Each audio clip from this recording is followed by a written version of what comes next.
Olá, pessoal da Solar TV, mais um Solar TV Entrevistas. Hoje nós estamos recebendo uma convidada especial, a Lea. Oi, Lea, seja bem-vinda, tudo bem? Tudo bom, e você? Tudo bem. Eu cheguei até a Lea através do site, né, do Ideia Circular, e é uma iniciativa dela, correto, Lea? Você É minha, eu tenho uma sócia. Eu tenho uma sócia, Carla Tenenbaum, também na Ideia Circular. Legal. Essa não é a sua atividade principal, você desenvolveu esse projeto, correto? É uma das minhas atividades principais, sim. Ah, tá. Hoje é sua. E você também representa uma instituição de fora, é isso?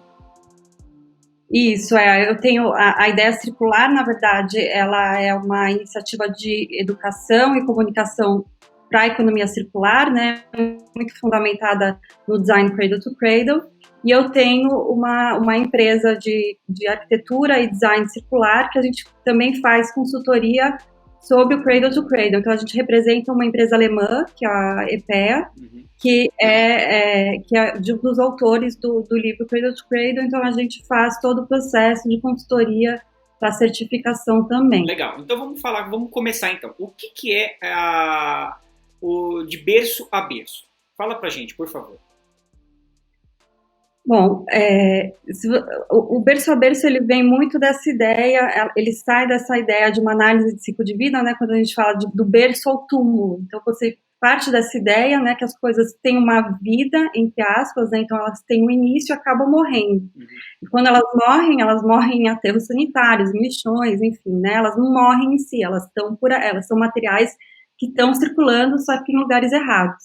O que o berço ao berço fala é que a questão econômica e ambiental ela não tem que ser pautada só numa gestão desses resíduos, mas sim lá no início. Então você vai desenhar as coisas, né, desenhar ou projetar intencionalmente já pensando no que vai acontecer no próximo berço. Então por isso do berço ao berço, né? Então a gente não fala de perder, de voltar isso para a cadeia produtiva. Então, os nossos produtos e materiais, eles circulam, eles podem circular de maneira repetida, se transformando e voltando ou para a cadeia industrial ou para o ciclo biológico, né? Que a gente faz de 2 ciclos. Isso é muito importante. A base do Cradle to Cradle e talvez a maior contribuição deles para a economia circular. Que a gente entende que é o nosso universo, né, o universo que a gente vive aqui, né, no planeta Terra, então se complementam em 2 ciclos, né, ou 2 esferas. A biosfera, então, que é daqueles materiais que vêm da Terra e voltam para a Terra, e a gente vai falar da tecnosfera, ou do ciclo técnico, aí a gente fala de metais e plásticos, né, que são materiais nobres, e que devem ser desenhados para retornar para o próximo ciclo, porque a questão deles não é que eles são materiais ruins, muito pelo contrário, são materiais muito bons, só que eles acabam sendo muito mal gerenciados, né, desde o início deles. Legal, esse gerenciamento é tudo, né, é o que você falou. Não existe lixo, existe um mau gerenciamento desde o começo da cadeia produtiva. Então, quando a gente fala em perda de material, o material está no lugar errado. Né? Ou ele foi lá no começo da criação dele, ele poderia ter talvez usar um pouquinho mais o pensamento ali para tentar ver uma forma de os componentes que você vai montar um determinado produto, ele ter uma vida que pode ter vários ciclos. É isso, né, Léa? Então, a primeira coisa é a gente fala que o lixo, na verdade, o conceito de lixo ele não deve existir, né? Já que o lixo na natureza não existe, né? Não existe esse conceito do lixo, né? Quando uma folha de uma árvore cai na terra, ela acaba alimentando o solo, né? E acaba nutrindo o entorno dela. Ou uma fruta que cai no chão também, uma formiga vai lá e come, ou a gente mesmo pode se alimentar disso, né? Então a gente pensa da mesma forma aqui, né? Não existe lixo, né? Então o lixo é uma criação humana, né? Vamos dizer assim. Na verdade, nós como seres, como civilização, estamos caminhando ainda, né? Para evoluir para um ponto que não existe lixo, existe transformação de produtos. de produtos ou nutrientes, né? Ou materiais, então a gente enxerga materiais como nutrientes, né? A gente vai falar nesses termos. Então, por exemplo, se a gente pensar num celular, né? Que a gente usa o dia inteiro isso, né? E a gente tem aquela gaveta daqueles celulares antigos que a gente não tem o que fazer com eles. Sim. E a gente sabe que aqui nesses materiais tem vários materiais muito valiosos, sim, né? E que estão ficando cada vez mais com iminência de esgotamento mesmo, né? Está ficando cada vez mais difícil de você tirar da natureza. E então, o que o Cradle to Cradle fala? Então, a gente tem que desenhar para o próximo ciclo, né? Hoje em dia, se você desmontar um celular, é super complicado, né? Não é fácil. As peças são muito pequenas, elas são soldadas, são coladas, né? Tem materiais tóxicos aqui no meio, a gente não sabe exatamente do que é feito. Então, quando você desenhar, primeiro você tem que ter a intenção do que você está colocando no seu produto, né? E aí depois você vai também desenhar ele de forma que ele possa ser desmontado, né? Então, imagina se um celular, tem uma empresa na Holanda que desenhou um celular como se fosse um Lego. Então, cada pecinha você tira. Então, por exemplo, a câmera não tá tão boa, você quer uma melhor. Aí você tira essa pecinha, né, e leva lá para a loja, ela retorna para a indústria e você compra aquele componente. Só a câmera. Mais avançada, né? Então, esse pensamento de o que vem depois. Então, e o que acontece também para a empresa é que ela acaba também tendo tempo, né? Então, é nesse sentido que a gente... nesse sentido de pensar o que é depois, e pensar cada material, que os materiais têm um grande valor, né? No meu escritório, a gente desenhou também a gente chama de casa circular, né? Então, a gente fala que a casa ela é um banco de materiais. Então, a gente teve essa consciência de tudo que a gente pôs lá, né? A gente sabe exatamente o que tem, à medida do possível, né? Porque nem todos os fornecedores conseguem te passar as informações, né? Ou não querem passar as informações, mas a gente deu preferência para aqueles que eram transparentes com a gente. E cada pedaço, então a casa ela é toda desmontável, então não teve parafuso, desculpa, não teve cola, não teve rejunte, né? Então é tudo aparafusado, né? E modular também, no sentido que a casa ela pode ser desmontada, remontada, ampliada, diminuída. Então a gente fez esse exercício prático também de fazer uma casa como se fosse um Lego. Eu acho isso muito legal, né? Esse conceito de Lego, né? Desde pequeno eu falo, por que as casas são tão ultrapassadas na montagem, né? Porque se você for ver, demora para se construir uma casa, gasta muito material, perde muita coisa e o ciclo depois disso é comprometido. Por quê? Vamos pensar que tem materiais tóxicos ali na composição daquela casa. Então não dá para se fazer o desmanche daquele produto, né? Então é isso. Pensa entrar numa Leroy Merlin hoje, e se tivesse lá um corredor de sustentabilidade, onde você conseguisse falar, não, tudo isso aqui é rastreável, esses produtos aqui, ó, eu tenho a linha de produtos sustentáveis e não sustentáveis, né? Então esses produtos são do berço ao berço. Aí você, consumidor, poderia entrar numa loja dessa e falar, eu quero dar preferência para comprar produtos de berço ao berço, para minha residência ou para qualquer coisa, né? Como você falou da empresa que fez o celular Lego, que você tira a câmera, né? Isso falta muito. Como que vocês, com essa ideia, vocês dão suporte para empresas no Brasil desenvolver isso, esse pensamento? Como que funciona isso?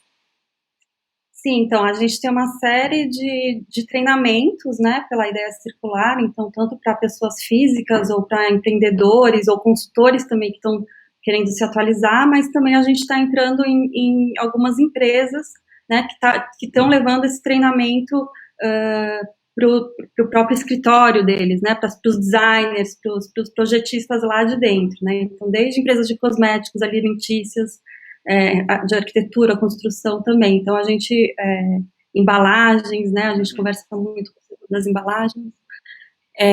Então, a gente, sim, porque a primeira coisa também é alinhar os conceitos, né, porque mesmo essa coisa da sustentabilidade acabou que ficou muito solta, né, o conceito não é tão claro, E as pessoas muitas vezes ficam em dúvida, né? O que é o sustentável, na verdade, né? Qualquer coisa eco, né? Green, e aí acaba aquilo que a gente chama de greenwashing, né? De maquiagem verde, que as pessoas falam que lá é sustentável, mas você não sabe exatamente por quê. Exatamente. Então, o primeiro passo, eu acho que para uma empresa, a gente, né, o que a gente recomenda é um alinhamento de conceito, né? Então, o que é a economia circular? A gente tem muito cuidado para que o termo economia circular ou cradle to cradle não se torne o que aconteceu com o termo de sustentabilidade, porque acabou ficando qualquer coisa, né? Então, o primeiro momento é alinhar esses conceitos, né? Aí declarar as intenções, né? Então você primeiro analisa, né, o que você tem, porque muitas empresas mesmo não sabem o que tem nos produtos, os próprios designers não sabem. É a mesma coisa que ir num restaurante e você pedir uma comida vegetariana e a pessoa te oferecer peixe. Entendeu? A pessoa não sabe o que é vegetarianismo. Então a pessoa não sabe o que é sustentabilidade, né? Então, e aí a gente faz um estudo. Então, por exemplo, você tem um produto, aí você vai analisar aquele produto molecularmente. Você vai ter que fazer uma análise química mesmo do que você está colocando lá, né? E aí você declara a sua intenção, então você vai retirar aquilo que você não quer, né, aqueles efeitos que são negativos, né? E aumentar, otimizar aquilo que é positivo, né? E a gente sabe que isso não é de um dia para o outro, né? É um processo muito lento e gradual. Exato. Então, por isso que é um esforço muito grande para as empresas, né? Mas, por outro lado, eu acho que essa necessidade está sendo cada vez mais chamada pelo público também, né? Pelos consumidores. Então, se a gente falar dentro daquele ciclo técnico, lembra que eu falei dos materiais técnicos, né? Os não renováveis, tem um tipo de produto que a gente chama produto de serviço, né? No ciclo biológico, a gente fala de produto de consumo. Então, significa, por exemplo, o produto que você consome, ele retorna para o meio ambiente. Então, um shampoo, por exemplo. Você lavou sua cabeça, né, enxagou, e a água com o shampoo, ele vai voltar para o meio ambiente. Então, você consumiu aquilo e foi embora. E ele tem que ser desenhado para retornar para o meio ambiente, né? Ele tem que ser seguro para isso. Já no ciclo técnico, a gente fala de produtos de serviço, né? Então, que você, por exemplo, não vai oferecer uma impressora em si, mas um serviço de impressão, né? Ou uma máquina de lavar. Você não precisa daquele material todo da máquina de lavar, né? Que é um material valioso para a indústria, né? Mas para você, consumidor, não tem nenhuma... você não tem nenhuma necessidade de possuir aquilo, né? O que te interessa, você precisa de uma certa manutenção. Então, uma peça quebra, como a ideia do celular, uma peça quebra. Então, a empresa vem e faz essa manutenção. A Philips foi uma das pioneiras, ela começou a vender serviço de iluminação, e não mais a lâmpada em si, o que acaba sendo muito interessante para ela, porque a lâmpada LED dura muitos anos. Então, se ela faz um serviço de iluminação, ela é responsável pela manutenção daquele material, né? E ela também se mantém próxima ao cliente, né? Grandes empresas, a Schneider Electric, HP, então todas estão já pensando a própria Philips, esse tipo de serviço ao invés de produto. Mas isso para escala comercial ou para escala residencial também? Ainda na escala comercial. Porque as iniciativas que eu conheço ainda essas que eu citei são na escala. Tem também a cadeira Herman Miller, que é um caso também muito famoso. Eu não sei se você conhece, é super premiada, né? E ela é feita dessa forma, pensada para cradle to cradle, então ela tem 12 anos de garantia. Ela é toda desmontável, então toda parafusada, sem cola, né? Justamente, e cada peça também já foi pensado o que vai poder acontecer no próximo ciclo. Então, quebrou, por exemplo, o braço da sua cadeira ou a roda, enfim, eles se comprometem a fazer essa manutenção por 12 anos. Nossa, que legal. Né? E isso já no de residencial ou comercial, né? Bacana.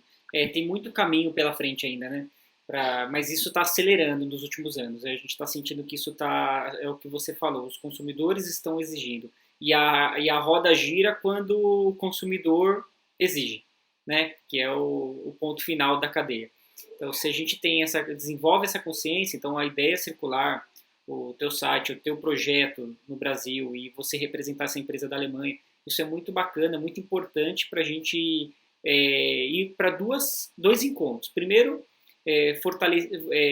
reativar e fortalecer uma indústria nacional com este pensamento, né? Então, um empresário que queira fabricar qualquer linha de produtos e queira acessar vocês para uma consultoria, isso é possível. Claro, Legal, claro, estamos à disposição. bacana. Legal, Léo. Acho que você explicou bem o que é a ideia circular, o que é o conceito de berço a berço, né? E fica aí o convite para as próximas conversas aí, tá bom? Muito obrigado. Ricardo. Obrigada a você Tchau, pelo tchau. convite.